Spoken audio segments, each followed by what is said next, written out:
Hey, this is Ross Payne with Role Playing Public Radio. This is RPPR episode 155, Jumpsuit Hedonism, Science Fiction in the 1970s, and what it means for gaming using that era of sci-fi. And with me here is Thad. Hey, this is not Ross Payton with Role Playing Public Radio. It's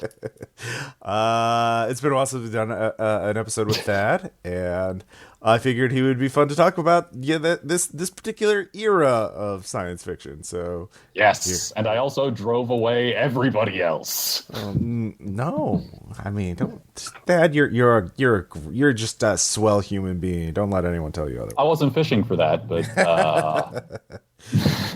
anyways, so we have a bit of news. First off, Caleb and I are going to be at Origins if I post this before Origins, which I should.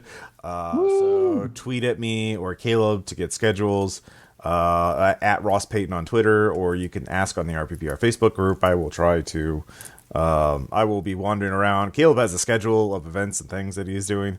I do not. I'm just going because Ross is basically just being kept as a pet. I'm just wandered. I'm off the leash.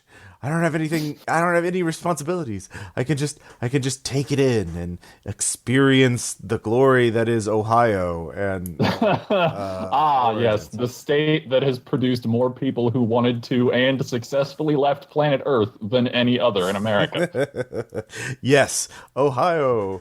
Show me what you got. But yeah, Origins looks like it'll be a lot of fun. But the big news is RPPR B-Sides Volume 4 is out now.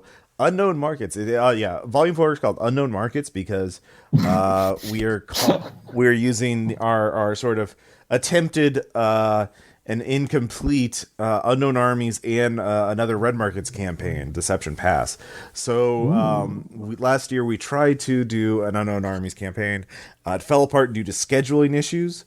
And then we tried to do a 2 GM Red Markets campaign called Deception Pass, which was set in the Seattle area, and that fell apart due to scheduling issues. Aww.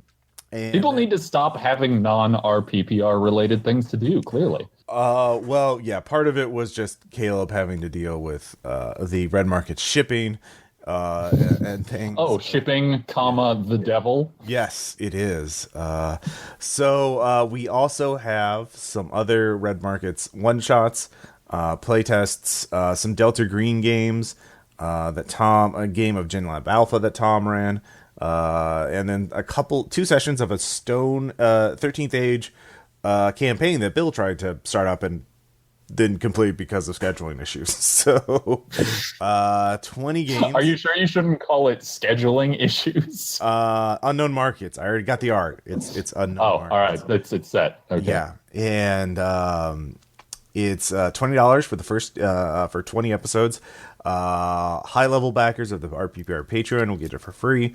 And then after a year, it will be converted to a pay what you want.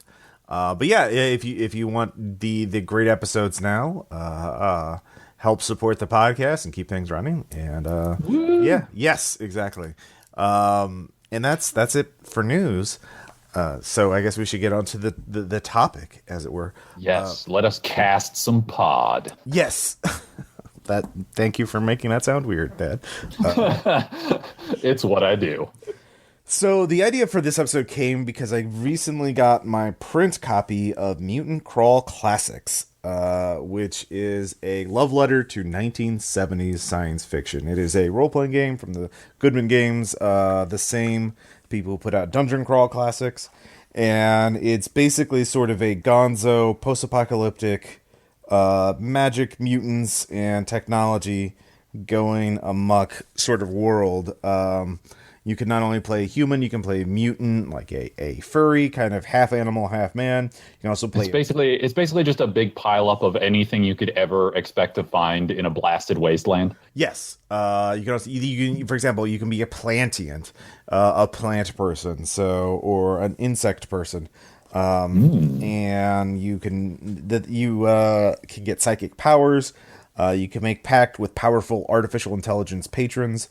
You can get laser rifles and blasters and all kinds of neat stuff to use. Basically, all the essentials for surviving in a crazy wasteland society. Yeah. And thematically, it's obvious, and it's something I want to run a campaign of at some point. I'm going to be traveling out this summer, so I'll have to wait till I get back. But, you know, Ross like Payton Origins. on the road. But yeah, and so it's thematically inspired by Thundar, and they have an appendix that lists some of their inspirations. Thundar, which is Thundar technically so 80s. much. But generations and decades are arbitrary signifiers that don't actually bind what they seem to. Yeah. The early 80s are still the 70s. If you don't think so, fight me. Yeah, no, for sure. There is sort of a the 70s is, you know, a decade, but it's also sort of a genre or an aesthetic in science fiction.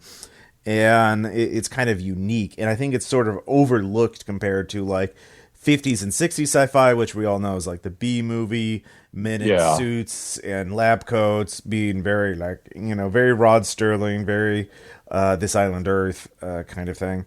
And then you have This Island Earth. Sorry, I immediately have to think of Mystery Science Theater 3000 movie. Well, yeah, I mean, like, that's the classic era of the B movie, you know. Yeah. So. But I also feel like, I mean, the 80s also tends to overshadow most everything just because, A, it's when we grew up, and not enough of us are dead yet for it to have disappeared. But also, I mean, it's when a lot of this stuff, a lot of like sci-fi and fantasy became recognized as being seriously bankable. And so, like, so many 80s things just got built up and built up. Well, I think that's sort of a continuing strain between that and like the 70s. The 70s, of course, you know, Star Wars, the first Star Wars came out during the 70s, and, you know, by then people realized, oh shit, science fiction can make real money. So to the extent that Star Wars is science fiction. Yeah. So kind of my, you know, the jumpsuit hedonism is sort of like, as you pointed out, there's a lot of jumpsuits in 70s sci-fi. And when I think 70s sci-fi more than anything else, I think hedonism, because this is sort of like, you know, in the 80s you have the sort of 1984 or just the nuclear wasteland as your dystopian vision of the future. But in the 70s, it was very much a Brave New World, kind of like get fucked up on drugs. And you can just say Logan's Run. It's fine. Logan's Run, with his own version of Tinder in it, for example, and that's their vision of the dystopian future. So, like, sort of, if you look at it as a spectrum, you have the optimism. I mean, I feel like the dystopian part of Logan's Run wasn't so much the hookup culture as the murdering you at a certain age, but sure, yeah. Well, I mean, they present that as sort of like the hookup culture as being a pacifier to make you okay with the euthanasia, the genocide. Yeah, because just doing straight Brave New World wouldn't have worked as well. We need it flashier. Yeah, you need it's the 1970s, damn it. Yeah. So like you have the 50s and 60s, which is more optimistic and more black and white and more sort of unambiguous, this is good, this is evil.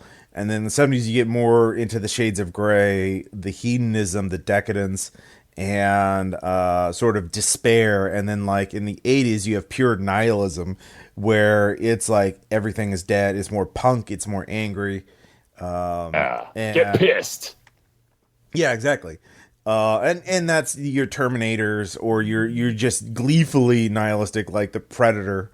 You know, let's just fucking make it an adrenaline ride for, you know, action junkies, or that kind of thing. So in 70s sci-fi, that's the biggest thing I see is like hedonism, and also sort of like obviously genre mixing, because you also have things like Wizards, the Ralph Bakshi classic that mixes magic and science fiction tropes pretty heavily. So, but yeah, so that's kind of like what I want to talk about is the 70s, and like what you can bring into it in a game if you're wanting to run sort of a 70s. Maybe well, obviously you could do a 70s inspired game. like Mutant Crawl Classics, or you could just kind of incorporate parts of it for another type of game. So, which of course means we must figure out what is the 70s aesthetic. It's a very philosophical episode today. Yeah. So, I mean, the 70s are kind of a period. I mean, obviously, a period of experimentation of sort of like, you know what we've been doing as a straight, button down, straight laced society isn't really working. Let's get fucked up on sex and drugs.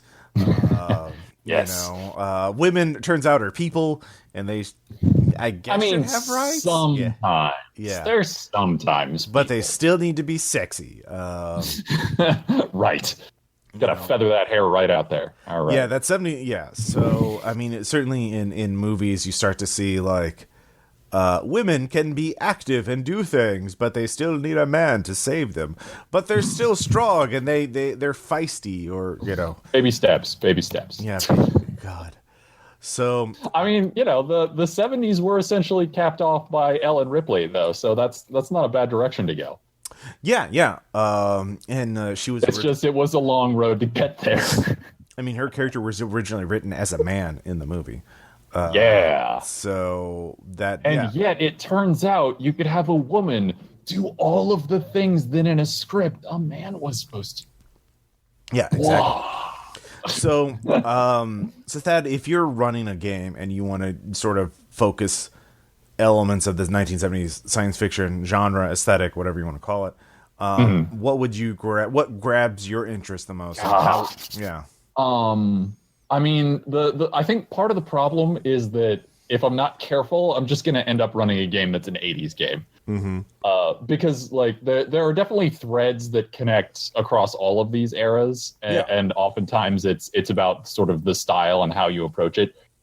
But I mean, when I think 70s, the ones that I often end up gravitating toward are the things in that sort of Logan's Run family. One of my favorite, I think it's an early 70s sci-fi movie, is a movie called Silent Running. And it is about a guy trying to save a space station that contains the last of Earth's plant life. And the implication being that, like, back home, everything is technology and cities, and the Earth is like a planet city now. Like, there is no green life, there's no anything. And like this one dude, like the Earth is like, oh, it's too much trouble to keep up this satellite. Get rid of it. Just dump it. It's fine. We don't need it. And it's this kind of small scale story about this dude trying to save like this one thing, like literally the last forest on Earth in this like dome satellite. And to me, like, don't run a game about trying to save a forest satellite. I don't know, whatever. But to me, I see a lot of the same sort of like, like with Logan's Run, a lot of these things are about the veneer of civilization, or civilization as veneer. And so to me, a lot of that is about, you putting together, like, I think a good step is just to put together some sort of cartoonish, happy jumpsuit space, and then figure out what that space is threatening or hiding or trying to destroy. Like, since so much of this is about a veneer, to set up a good veneer, you have to have the style of the veneer, which I feel like the episode topic kind of gets to, the jumpsuit hedonism. Yeah. And then to sort of figure out thematically, like, well, what do you want to focus on? What is it that this place wants essentially to control or to destroy or to remove? Like, that would be the direction I would want to start heading in. Okay. Because that's what I most associate this era with. That or Wasteland mutant monsters. But I don't want to start in this other direction. You can do both, because I think True. Certainly one thing about 70s sci-fi is they really like the big symbol, like the big obvious symbol. This is a thing that represents a concept, like... the forest represents, all of nature, and like man trying to save nature in a cruel technocratic society or universe. Yeah. Well, and I mean, a mutant wasteland can be a good border for a city, like a dystopian city. Yeah. I mean, actually, something I forgot to bring up when we were talking about pre-show stuff is, you know what started in the 70s, 2000 AD, the hugely influential British sci-fi magazine, which also Judge includes Dredd. Judge Dredd. Yeah. And Judge Dredd, yeah, they kind of. I mean, Judge Dredd lets you see much earlier that this is a terrible place, but it runs on. I feel like Judge Dredd, because it was late 70s, gets a lot closer to what we expect from more the 80s. Like, well, no, we're not hiding the dystopia part. Like, it's bad here, but whatever. But that sort of just like, oh no, here's our nice functioning future society. Don't go outside because the mutants will eat you. And listen to the judges, or you'll be thrown in isolation forever. He actually, I'm looking up Judge Dredd right now. He actually, the first strip did appear in 1976, apparently. Yeah. So, it's technically 70s science fiction.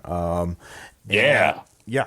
So that's a good point. But yeah, the kind of, those are definitely good points, because they really are like, they're definitely the 70s science fiction is like, I'm trying to say a thing through science fiction, and like I'm going to be really big and obvious about it, and really be extravagant about it. So yeah, I feel like I don't know. I keep wanting to make broad sweeping statements, and then I think of something in the 80s that undercuts it. Well, because, that's the thing. That's the difference between the 70s and the 80s. The 80s is more like, here is a story, and we're not going to be like, it's not as much, I would say naturalistic, but like, if you look at the Terminator, which is obviously a movie about the fear of nuclear annihilation and technology destroying, humanity, but that's not like in a 70s version of that would be like they would announce it, Terminator, destroyer of man. Oh no, and it is brought by evil, the Skynet, and you shall, it would be, it's more theatrical, I guess, in a sense. Right. I don't know. I think one of the good ways to figure out like how 70s sci-fi or like what we're talking about as this works is to think about similar examples from the 80s and see how different they are. Because like, when I think of a movie that has a lot in common with like the way that 70s sci-fi works, I think The Running Man, even though Running Man was pretty late 80s. Mm-hmm. But also, like The Running Man, again, you see the dystopia. Like it's not hidden at all. The veneer hasn't worn off. Like the show is very like the like stage part of The Running Man with the host and everything is very slickly produced and everything. But everywhere else is a blasted cyberpunk nightmare. Yeah, I mean, The Running Man's almost is a parody. It's almost like it's sort of like a comedic take on like, hey, remember these movies from 10 years ago? Now we're just going to have Schwarzenegger go through it and and stomp on it. Yeah, so but it's, like it has, version of that would be sincere and serious. Like it has a similar, like you can see a similar message. Yeah, but it's also there's a lot of sort of irony in it. And also just it's already sort of past the part where the veneer of their totally utopian society. No, it's gone. There isn't that. We're just watching this show while the world burns. So yeah, like if you were doing a game, like as an example, I think in a game, a 70s version of a game would be like, you're rebuilding society after some terrible apocalypse or whatever, and then there is the last library with the lore keeper, and he is protector. Oh yeah, names are super important. Yeah, and she is keeper of knowledge, and you shall, and if the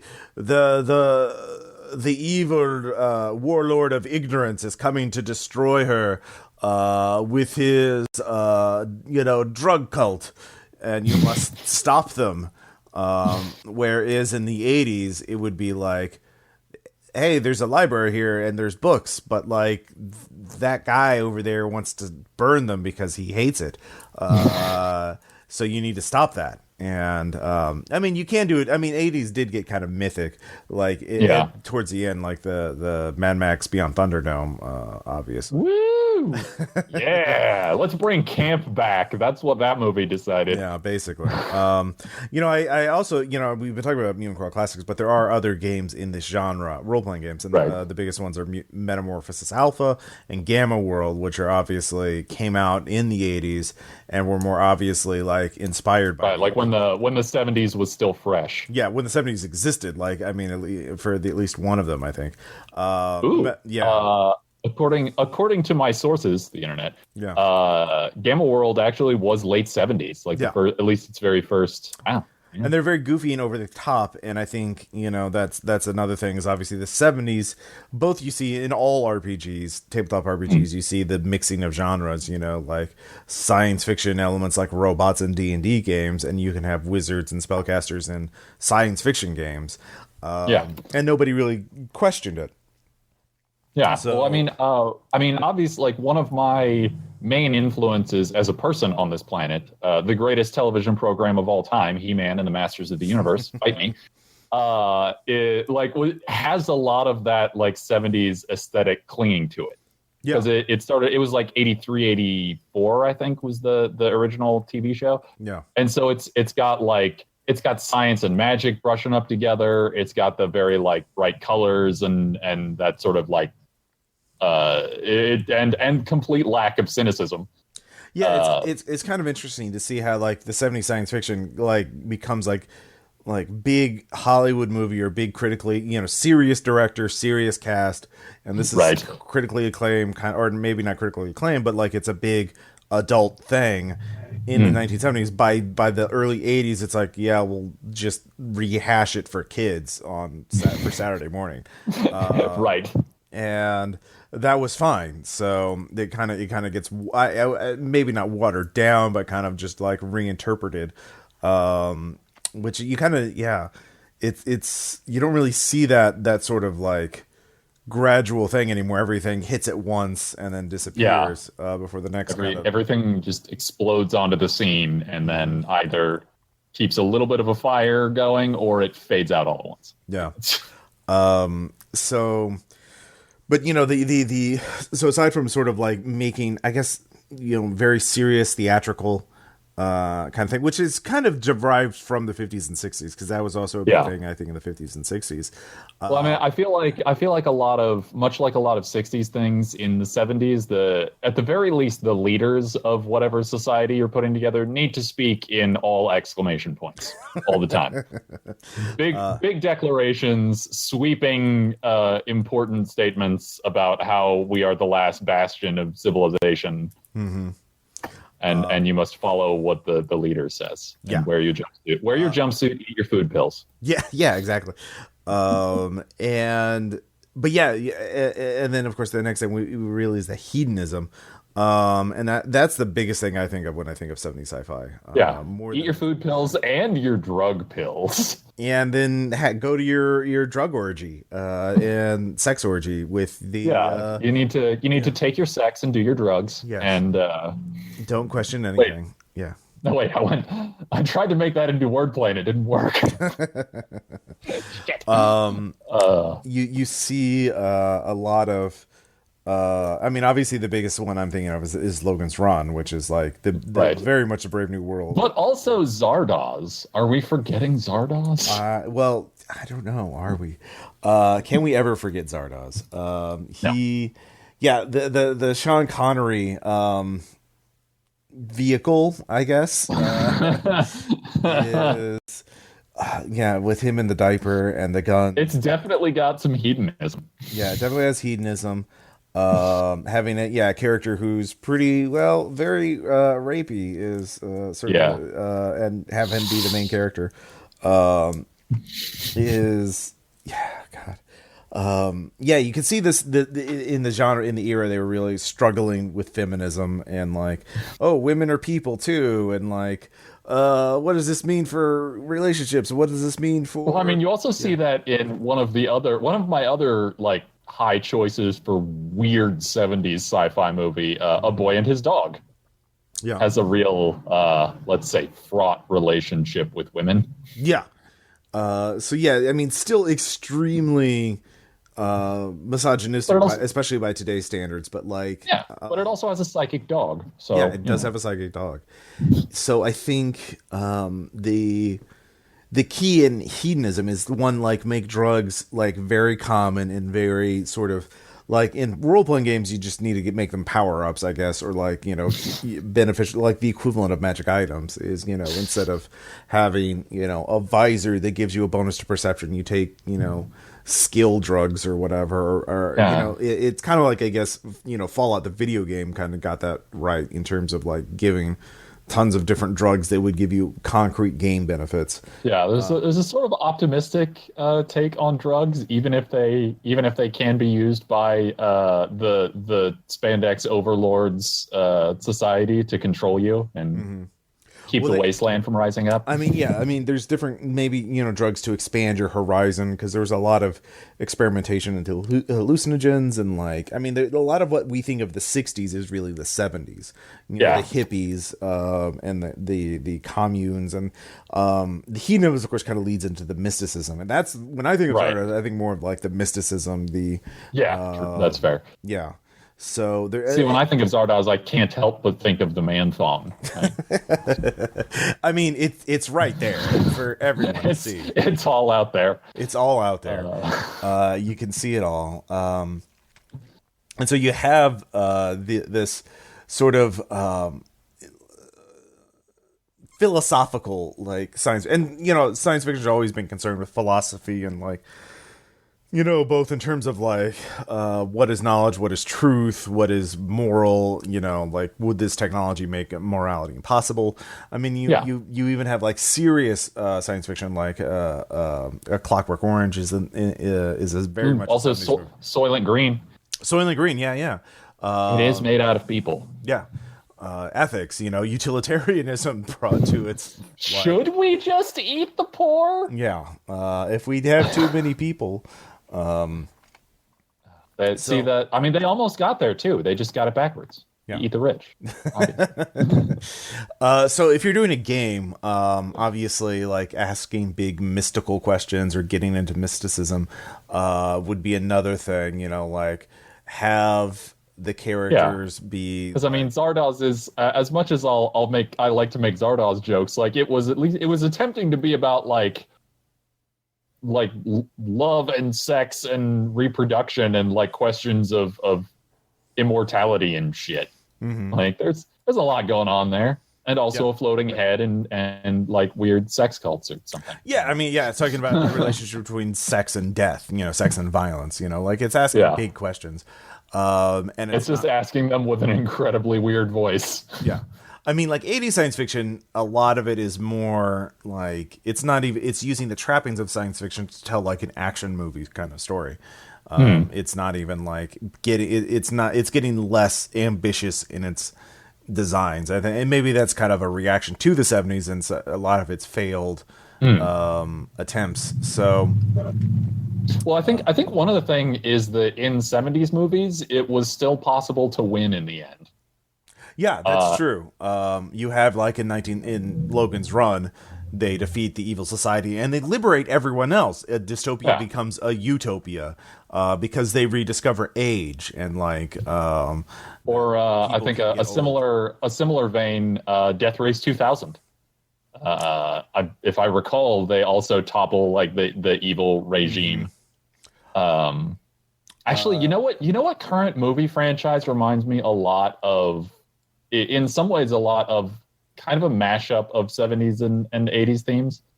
What? The Purge. Oh yeah. Because it has, not aesthetically, and I think this is the difference, is with the 70s. I think The Purge reminds me a little bit more of the sort of 80s movie dystopia, and I think this highlights again a lot of it is about the I guess just the aesthetics of it in a lot of ways, like being able to have like the very clear cut roles and the very specific like look to things of your like Logan's Run type world, versus The Purge, where it's those similar kinds of insane controlling rule structures, but just in a world that looks normal to us. Like, the future looked different in the 70s.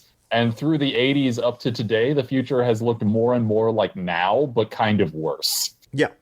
I mean, yeah, I watched a new science fiction movie that just came out, Upgrade, recently, and it's I've heard a little bit about that. and it's very much like, in terms of the technology, it's closer to Eclipse Phase than it is the real world, because obviously the premise of the movie is that a guy gets a guy who's paralyzed gets a cybernetic upgrade that allows him to walk, but the AI controlling that upgrade is like, oh, you're being attacked by someone. Can I control your body? Yes. And then like it becomes an expert fighter and just like, conversation for a different day, but that actually reminds me of some of the things I wanted them to do slightly better in the RoboCop remake, but never mind. That's strong opinions for the wrong day. The RoboCop remake, is kind of, it's almost a good body horror movie. So close to being good. It is very close to being good. Anyway, there are parts of it that were really good. But actually, I think this maybe gets back to a part of a core of it for me, is that I think after the 70s, people started being afraid of how wrong their future predictions were going to look. Like, I feel like the 70s was one of the last eras where it's like, no, yeah, we're going to have people wear, like, they're going to be wearing these bright colors, and we're going to come up with, like, ridiculous looking, what to us anyway, are ridiculous looking and sounding devices. But to them was like, no, this is going to be our future aesthetic. Yeah. But, like, if you look now, even at, like, I enjoyed Altered Carbon, the Netflix miniseries, although I have a lot of other gripes at a story level that I would go on about forever. But even that, like, is very it really reins in its aesthetic to make it like an altered contemporary, as opposed to if you tried to make like a 70s, like, I actually would love to see somebody make essentially like Altered Carbon but with a 70s aesthetic, because just who cares if it's going to look ridiculous, because it's amazing. Yeah. I mean, that's kind of my point. Well, the point I was trying to make with Upgrade is that, like, it looks very much like the real world, except for a few specific things.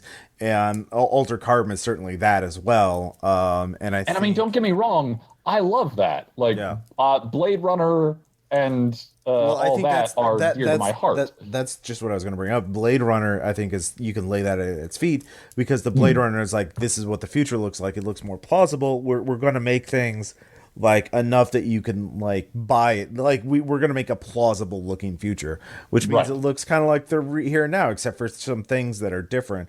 It's like here now, but for some reason also the 40s. Yeah. And I think every movie since then that wants to do the dystopian future has been sort of really inspired. Yeah, the idea that if you need to be taken seriously, you need to do sort of a version of that.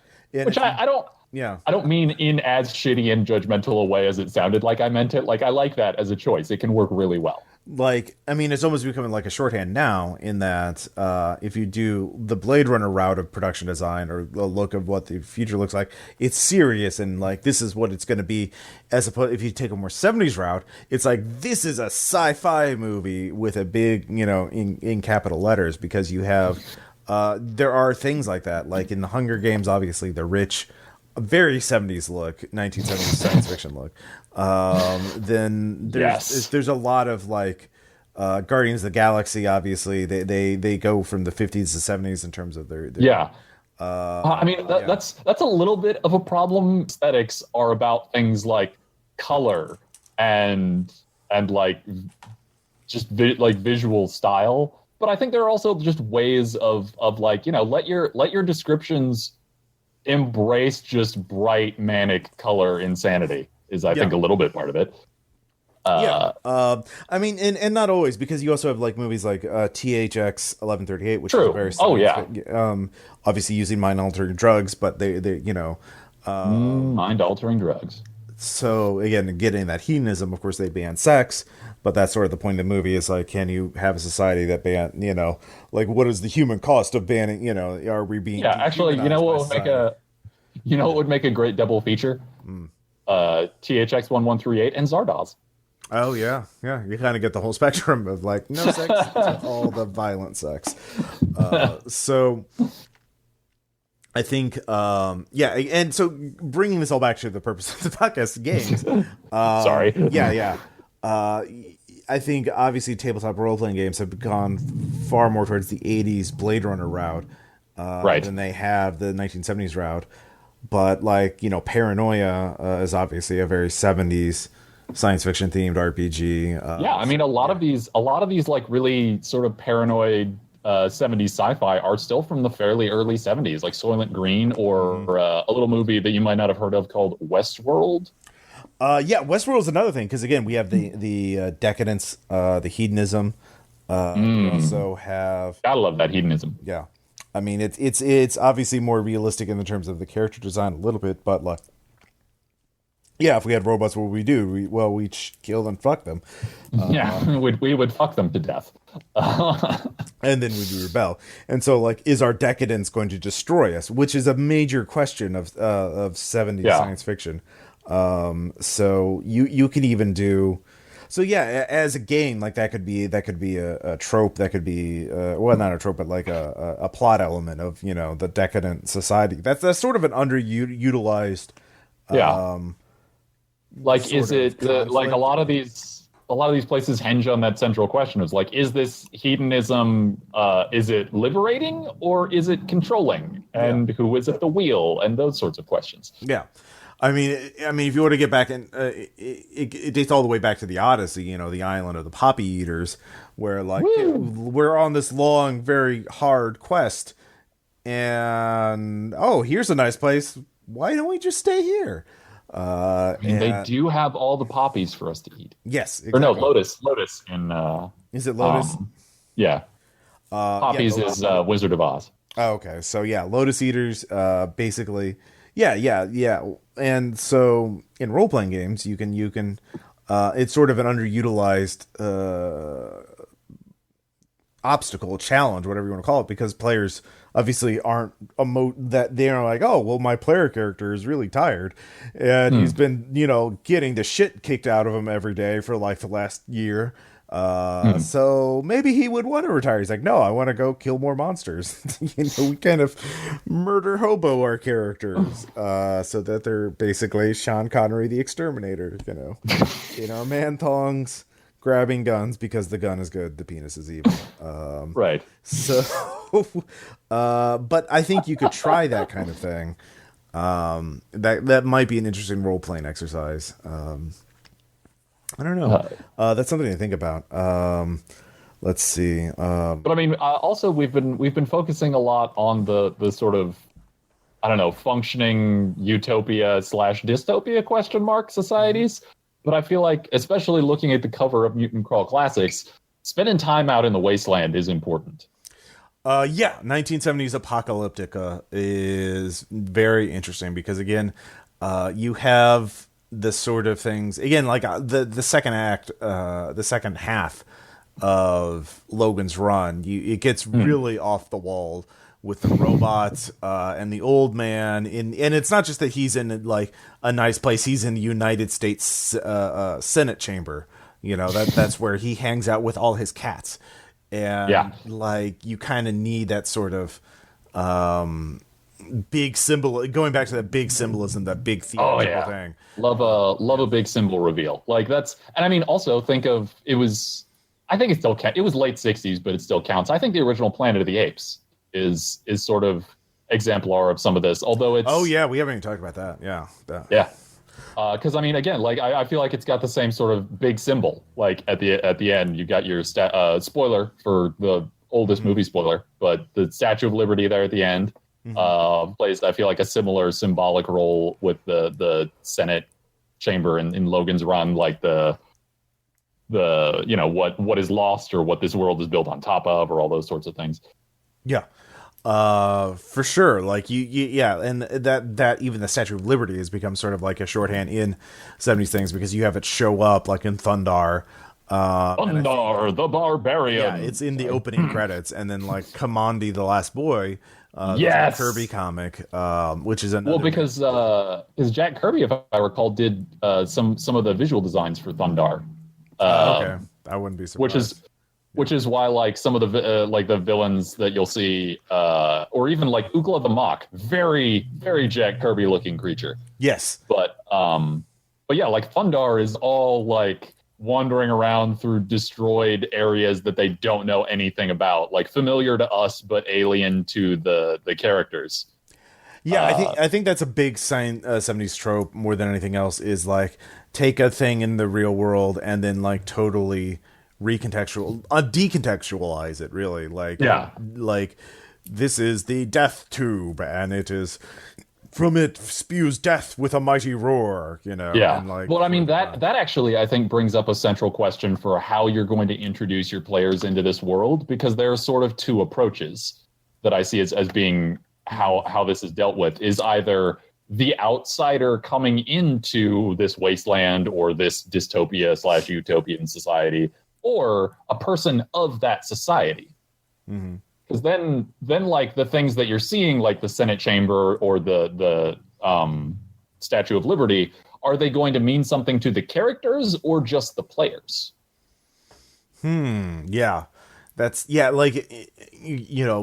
an interesting thing, is to describe something in such a way to see if the players can actually recognize what it is, and then they have to role play not knowing what it is and trying to do will they metagame oh, that's a gun, I know that, yeah, are you the time displaced astronaut from Planet of the Apes, or are you Logan from Logan's Run? Mm-hmm. What is old? What is this? Why do you have these? Why is your face all wrinkled? I do not understand that. That's a pretty classic thing. And then Planet of the Apes, rebuilding society, sort of like having to have the Earth inherited by a new species. That's kind of a major theme. Obviously, Mutant Crawl Classics. That's sort of the point. Is that bug people? It's all bug people now. Bug people, plant people. Mutants. They're of course still pure strained humans that are fighting and trying to purge the mutants. That's another thing. Mutant purges. That's always a good thing. I mean that becomes more common in the 1980s. But do you hang out with the mutants, or are they just your faceless enemy you can kill in great numbers? I mean that's also a thing with the Judge Dredd comics, is there's the wasteland out there that is said to be uninhabitable and full of mutants that will eat you, but there are also just societies out there. There actually are people who live in the wasteland. Yeah, I mean they're mutant people, but and certainly by the 80s, those most apocalyptic movies are just raiders or mutants to kill. But in the 70s, do you hang out with these people or do you just fight them? You could certainly indicate that. So again, 70s games are sort of bigger, brighter, and just far more decadent. And I feel like the brights are brighter and the darks can get pretty dark. Yeah. But I find it interesting. It's sort of an overlooked era, and that because it's very easy to do 1950s B movies, pulp and that kind of thing, and then 80s shoot the being with your ray gun and go around with a robot that's definitely not a dude in a costume. And one thing is also 80s science fiction and sort of later eras, in a lot of ways more conservative. Because it's always about returning to the human normal, and in 70s they sort of, I mean, in the 70s science fiction, that mostly was the ideal. It's always been the ideal to return, especially Hollywood science fiction. Always here and now, what we value right now as people is actually the right way. Anything else is wrong and evil. Logan's Run, old people, because we have old people in the real world, that's the natural way of things, and any society that does it differently is wrong. No, we shouldn't figure out how to stop age. No, let's just go back to people dying. That's because clearly stopping aging was the thing that was wrong with that society. That was the only thing. I mean, they didn't stop aging. They just killed everyone off. I mean, that stops aging. Yeah. I mean, do you keep aging after I kill you? Yeah. So, but in 70s, again, Zardoz gets really weird, and in terms of the the sort of tropes, like the sort of mystic understanding and sort of rejection of the, yeah, I don't know. It's something to think about, but like I think experimenting more. Like you also have like in Planet of the Apes, Charlton Heston making out with an ape woman, which is Gotta cross those boundaries. yeah, cross those boundaries. You wouldn't see as much in an '80s movie. Yeah. You know what? Why can't you be in a loving relationship with a mutant bug person out in the wasteland? You know, you can make that happen. Screw what those jumpsuit wearing hedonists say. Your hedonism is your own. All right. Yeah, exactly. So, yeah, I think it's something to think about. Let's see what else we've kind of talked about. Yeah, I would definitely focus on big, colorful things, crazy chaos, and. Well, I mean, we also haven't gotten to one of the other sort of, at least aesthetically great examples. I've seen it once, but it's been a long time. Wizards. Yeah. I mean, we kind of mentioned it a little bit at the beginning, but that's again going back to that whole mixing of fantasy and science fiction. I think. Yeah, like that one I think is a great example of that. We didn't name drop it, and I wanted to. I think the biggest thing, that sort of kind of. The biggest thing now, I think, in science fiction is that if you want to have a science fiction idea, you have to explain it and make it internally consistent. And so people will suspend their disbelief. Screw that. Yeah. So in Terminator, they have a very elaborate rules for time travel and for what can it go back and why things are going on. And that's the only thing in the movie. Where in 70s, they think, they really emphasize the Isaac Asimov saying any sufficiently advanced technology is indistinguishable from magic. Yeah. And they're just how it works? Whatever. Because it works. It works. And so they just introduce sci-fi element after sci-fi element and nobody's really concerned. Yeah, you got food pills, you got drug pills, you got ray guns. Who cares? Yeah. Just go. And they just kind of go with it and to sort of explore some concept or some sort of philosophy. Yeah. So in fact, that actually is a good thing to consider. Considering player characters enjoy destroying things. Mm-hmm. Just think about the fact that inside of this complex android is literally just full of wires. That's all it is. Or crystals. It's just full of wires. Wires and crystals. Yeah. Glowy crystals too. Because certainly you have a lot of glowy crystals in Superman. Yeah, if you have ever been someone who's been intimidated about running sci-fi games because you don't feel like you would be able to do hard sci-fi, the 70s aesthetic is for you. Yeah, no, that's true. You come up with cool names for things like, the secret police are called the Sandmen, and they chase after runners because their life clock is out. Yeah, just go super arch with the namings of things. And don't worry about how do their pistols work? Who cares? They're just death guns. They're death rays, they just shoot people and they explode or they catch them. Yeah, I feel like the 70s was the sort of peak of that kind of logic of future tech that we see from also 50s and 60s sci-fi, going back to things like I'm blanking now, but your traditional sort of ray gun rocket ship sci-fi kind of that logic sort of peaked in the 70s, and then everything had to be powered by cybernetics and human suffering. Mm-hmm. Well, I think the biggest thing is also in the real world. In the 70s, the people who were making science fiction movies weren't nerds, and I don't mean this in the nerds in the sense of nerds are more concerned with in this movie it was like this, but you changed how it works in this movie. They were people who just didn't give a shit. They had an idea and they were just I'm going to do this idea. I don't give a shit if it makes sense or not. Yeah, the idea is more important than having an explanation. Yeah. But by the 80s, you're it's time travel, but only Flash, so he can't just bring a ray gun with him, and so it's actually a robot inside, and he looks. I think the 70s era is I think the last great era of what is, at least on TV tropes, referred to as Z-rust, which is defined as the particular kind of datedness which afflicts things that were originally designed to look futuristic. Mm-hmm. The really trying to invent a future aesthetic, who cares how silly it is? Yeah. And that's true. Like everyone now, like, well, what would future fashion like? They try to invent. Well, how Yeah. And again, like I love Eclipse Phase, I love Blade Runner, I love all the things that want to try and be cohesive in their aesthetic. Mm-hmm. But you know what? Sometimes you got to put on that jumpsuit and you got to start popping pills. Yeah. So yeah, get crazy with it. Don't worry about the consistency, and just kind of go nuts with it. So when we come back, we'll have shout outs and anecdotes.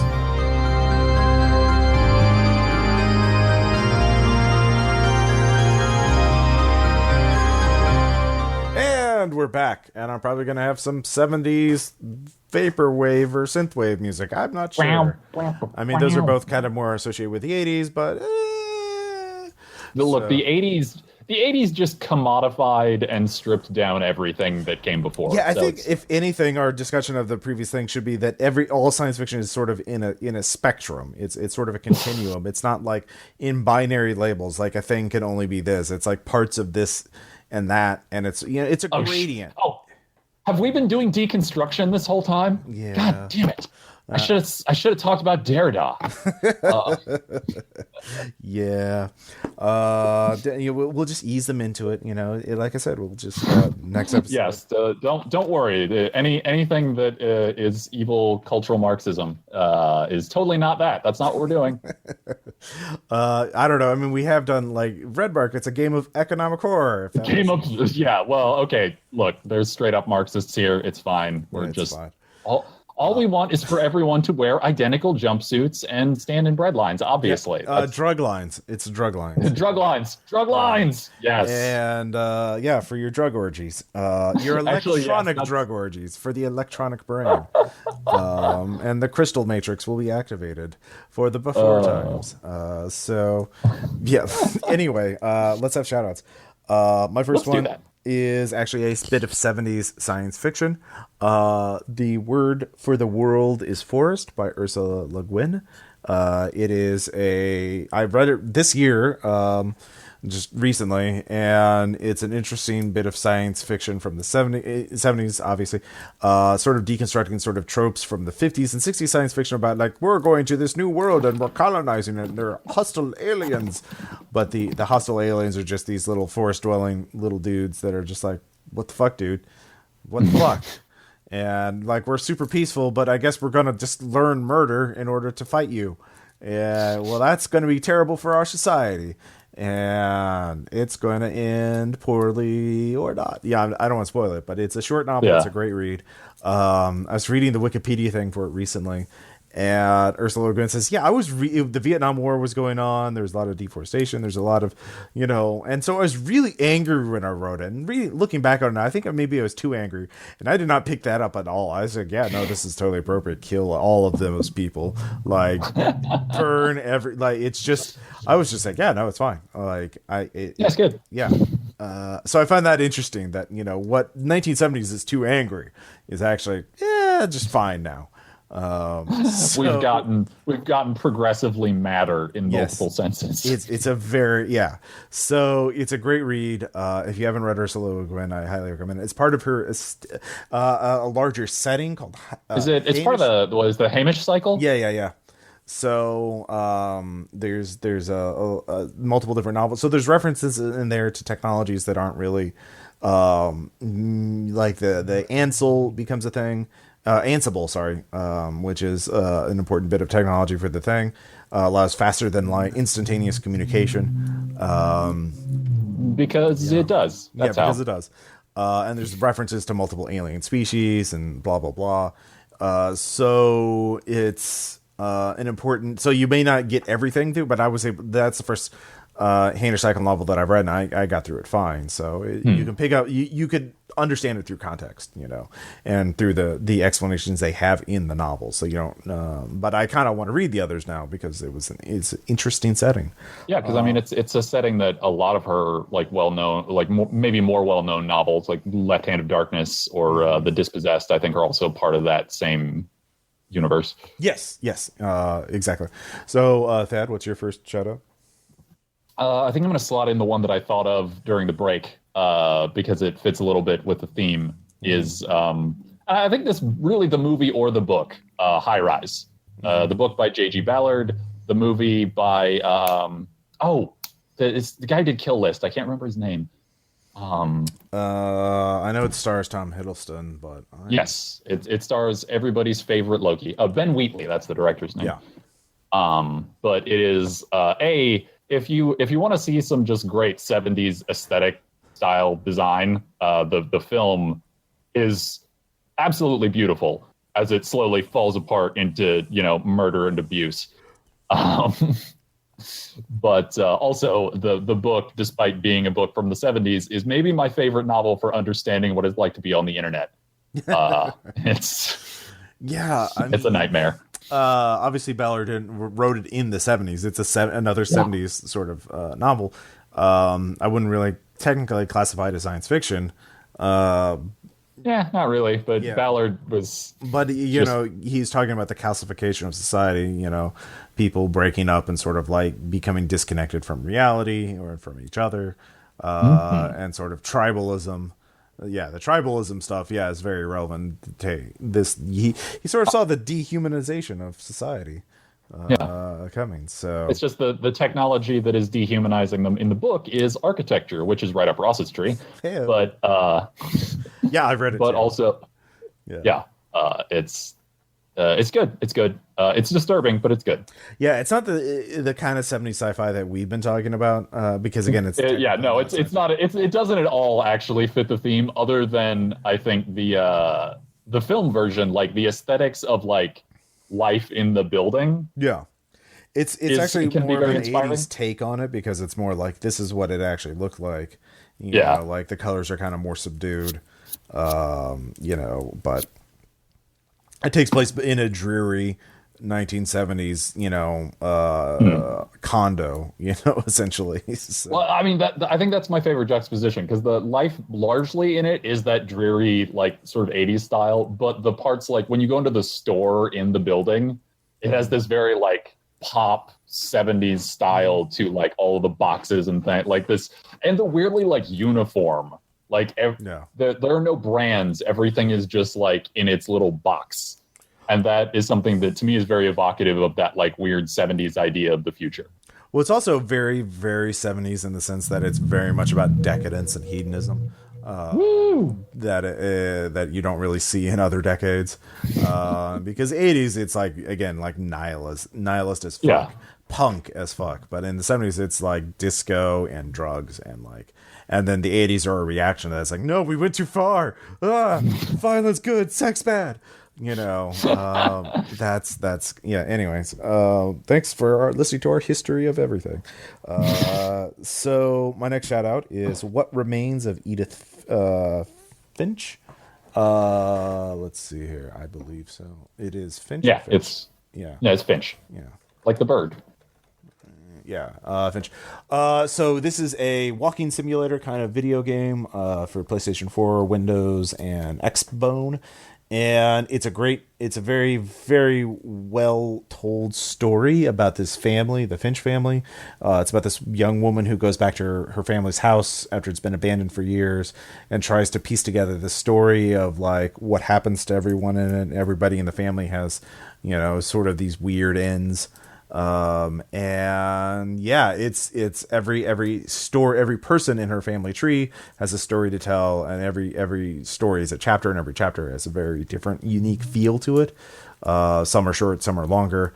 It's not a very long game, but it's just like real interesting storytelling, and it's sort of I remember hearing like I've read / seen a couple of different reviews of it, and it seems like it jumps between sort of different styles of play and genres, and like the chapters are separate but like relate to each other thematically, and it sounds like a blast. Yeah, no, it's for me set the gold standard for walking simulators. Like it has to be at least as good as What Remains of Edith Finch for it to be a good walking simulator.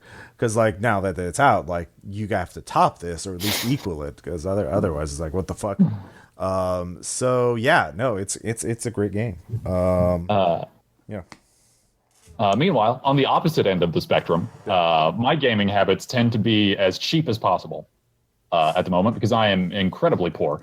But one of my favorites for a long time has been a creator named Connor Sherlock, who I first became aware of through a game called The Rapture is Here and You Will Be Forcibly Removed from Your Home, which is he has story games now and then, and that one kind of has one. It uses like snippets of Lovecraft story that sort of play in the background as you explore different directions and different paths through this world as it ends. Each playthrough is exactly 5 minutes long, and then the world ends. So you can follow different narrative threads that like sort of like the story that you're hearing, which will be a snippet of different Lovecraft stories, depending on which direction you follow, will often mirror like the kind of environmental storytelling and like the collapse of the world as you wander through. It's a lot of fun. I really enjoy it. And since then, he has a few like narrative games you can find on his itch.io page, or however you pronounce. So I'll link to that. Yeah. I think but also like he does what he calls like the walking simulator a month club thing through his Patreon, which I subscribed to for a while, but I had to pare some things back of late.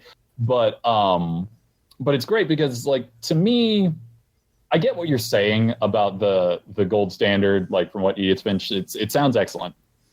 If you're looking for something that is fusing like narrative and walking simulator.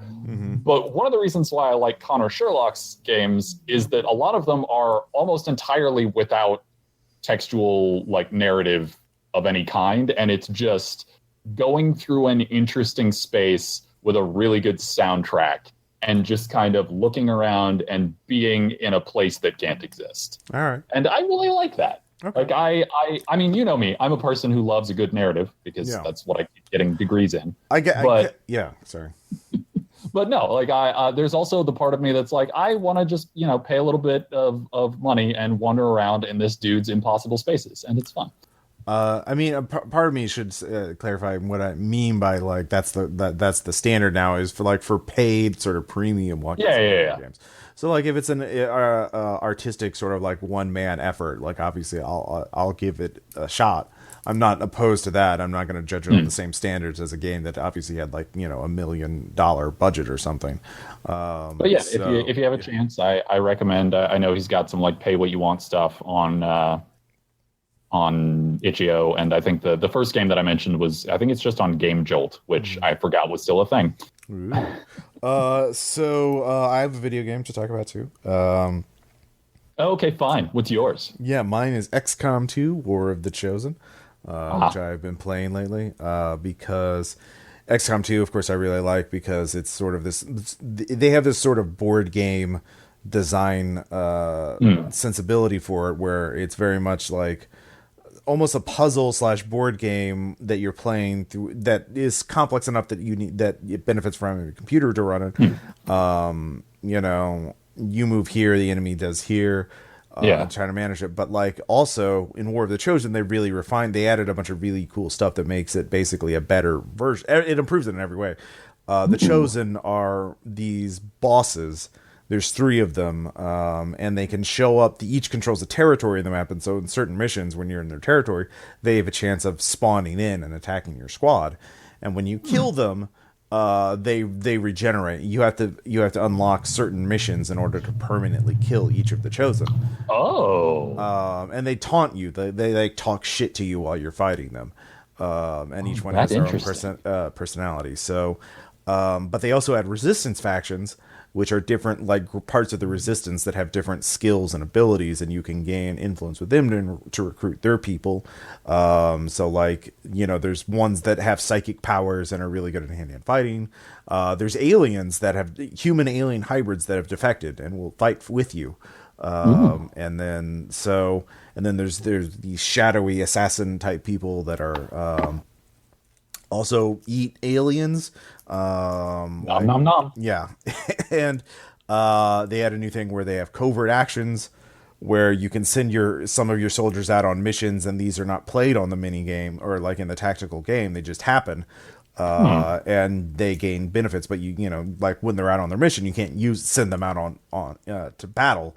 but like you gain additional benefits. So like that you use more of your squad, which I like because often in XCOM you get like your A team and then then a B you get your team. Favorites.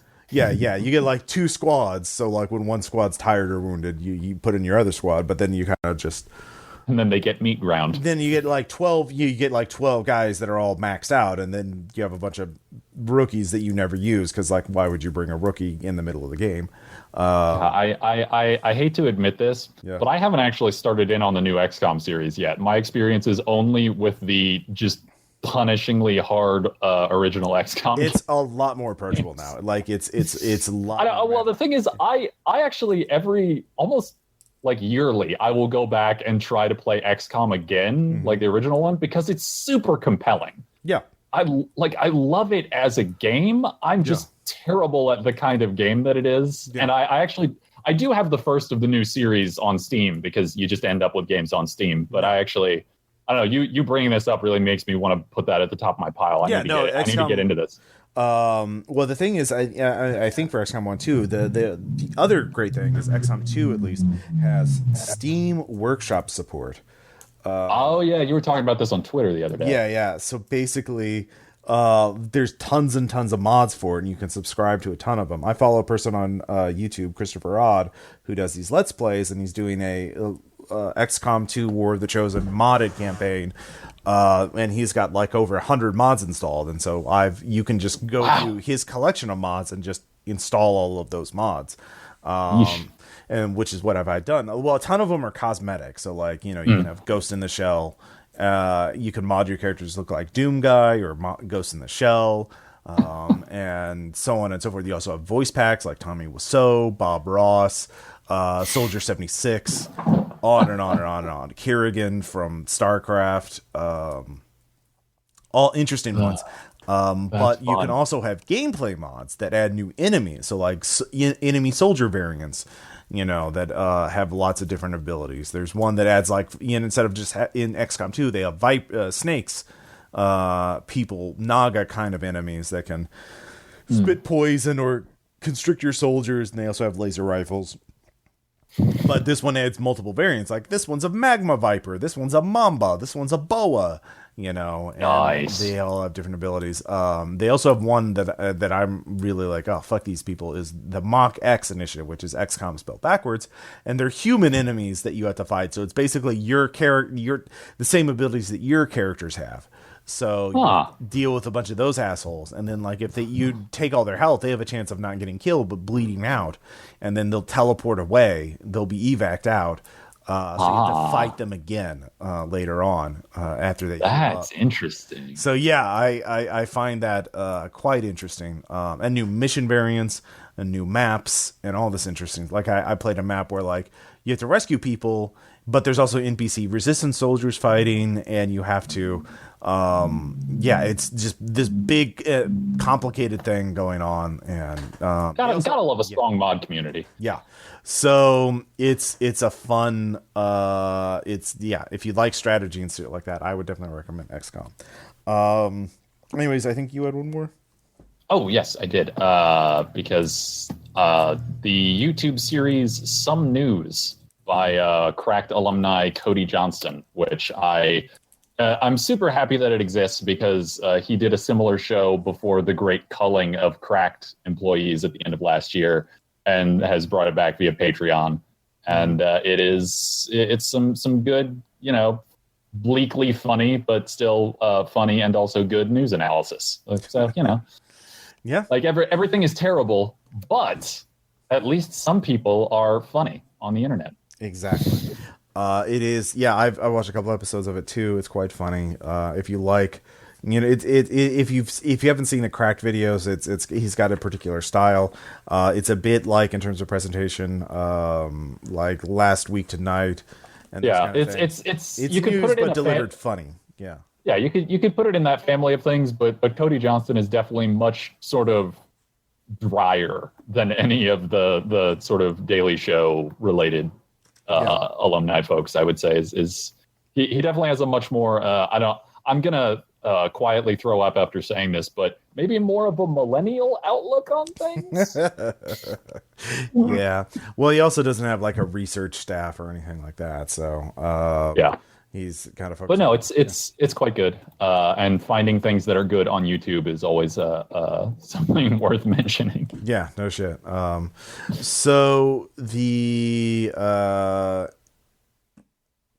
anecdote, sorry. Yes. The It's your show, Ross. It's my show. So instead of talking about role-playing games, I would like to talk about another thing we're doing, which is we're doing more recorded games of Conflict 47.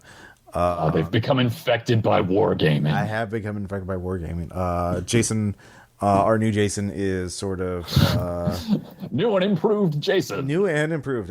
Is doing this sort of GMing it, but he's also playing it. As we have this little campaign going on. And so we've been doing these 2v2 versus matches. Renee and I'm playing the Finnish army. Renee's playing Japan. And Jason's come up with, and Jason is playing America, and Aaron is playing the British. And we are, Has war changed? I've been wondering. it's Conflict 47. It takes place in 1947. The World War II is just never ending now, as both sides have super science. So what you're saying is war hasn't changed. War has not changed. Okay. But there are zombies now. Okay. No, now that war has changed then. If there are zombies, you know what? There's also robots and mecha and Tesla cannons and werewolves and vampires. I mean, werewolves and vampires kind of like genetically engineered monsters. Yeah. So it is a trope pileup. It is a very tropey pileup. So we've played multiple games so far. In the latest game, we were trying to capture. Everyone was trying to capture an objective in the middle of the map, which we were saying is a scientist. And basically, the anecdote is just there. One of the types of units in this game you can get are airstrikes or artillery strikes. You get one guy who comes in and like you then if he can see a place on a map, you can put a marker on that place on the map, or you can place if for artillery strike or an airstrike, you can place a marker on a unit, and basically artillery strikes hit an area of 6 plus 1d6 inches around that marker, and then airstrikes hit that thing. And then 12 inches, like any unit within 12 inches of that, like in a line, because it's obviously a strafing run. So it's a strafe run. Okay. Yeah. And the thing is, though, you have to roll a die to see if it comes. You call it, and then at the beginning of the next turn, you roll a die to see if it comes in, like if the artillery happens or the airstrike happens. If you roll poorly, if you roll a 1, the enemy gets it. The enemy gets control and gets to manipulate it. And every single game we've done these in the last 3 games, like at least one of these has gone to the enemy side. Like it's switched hands. And mostly it's been Aaron or Jason like rolling a 1 on something. And in the latest game, Jason's airstrike did that, and it was we moved it. He was targeting my light spider walker mech. A flame spinner, basically. Think a spider mecha with a giant flamethrower on it. I refuse to think that. Okay, well, that's what it is. And he was going to blow that up, but instead we moved it to target one of Aaron's units of robots, because Aaron is playing the army that lets him have robots. Yeah, isn't he also painting them like Kamen Riders? He is painting them like Kamen Riders. That makes me so happy. And he didn't destroy it, but he did damage it. So it's basically just a cycle of fuck-ups. Yeah, basically, like, I don't even spin the points on them anymore because I see how they go, and I just don't want to gamble like that. I'd rather... You're just waiting for somebody else to screw one up. Yeah, but Jason and everyone else gets one of those, and, like, I'm just like, I don't know. I don't know. That it just, yeah. But we had basically, the other part was in the first round. The British got a hold of the objective, then the Japanese assaulted them and were repelled, and then zombies attacked Finnish and they were house ruling to let the Finns have zombies because they're allied with the Germans. So why shouldn't they have zombies? Yeah, I mean that scans. Yeah. Like, And you share your zombie technology with your allies. Yeah, and the zombies attacked, and then the exoskeletons got them. The Japanese reclaimed the objective marker, and it went like I could just imagine that poor scientist. He was in a house, and then a bunch of British guys in power armor come in. It's like, you're coming with us. He's like, and then a bunch of Japanese guys attack the house in brutal hand-to-hand fighting, and then several, the British guys get killed, but the British guys hold, it's like, all right, you're still coming with us. And then zombies attack and just rip the British guys apart. And then the zombies point at the Japanese and are like, go with him. It's just, God, it would suck to be that scientist, is what I'm saying. Yeah. So, it's a fun. So that scientist was basically just a hot potato between various kinds of monsters. Yeah, between three different armies, between British, Finnish, and Japanese. So yeah, it was really cool. So it's something to think about. We'll have we're taking photos of them. We're recording games of it. So at some point, I'll start putting these online. Probably when we get the entire campaign done. I might put it on RPPR Tabletop Tales. I'm not sure yet. But yeah, it's something to think. See, I feel like each of you should also put together some letters home from your various armies. We do. There are bits of role playing in terms of my truck driver for the zombies is named Hans, and Aaron just wants to kill Hans so bad every single game. But if you blow up the truck, Hans just jumps out. He's fine. And Aaron's like, no, he's dead. He's like, no, Hans jumped out. He tucks and rolls. It's good. Yeah, he tucks and rolls. He's fine. He's a veteran truck driver. He can't be killed. And Aaron's officer for his army is Darlington, Lieutenant Darlington, which was his name for his character in many Call of Cthulhu games. So it was fun. Yeah. Well, that's a good sign for his lineage. Yeah, exactly. So something to look forward to. But anyways, this has been RPPR episode 155, Jumpsuit Hedonism. Woo! Put on your spandex jumpsuit, or take off your spandex jumpsuit and take some pills and go to your electronic orgy. Rub the future drug pills into your decadent flesh. Until next time. We'll talk to you guys next time. Bye.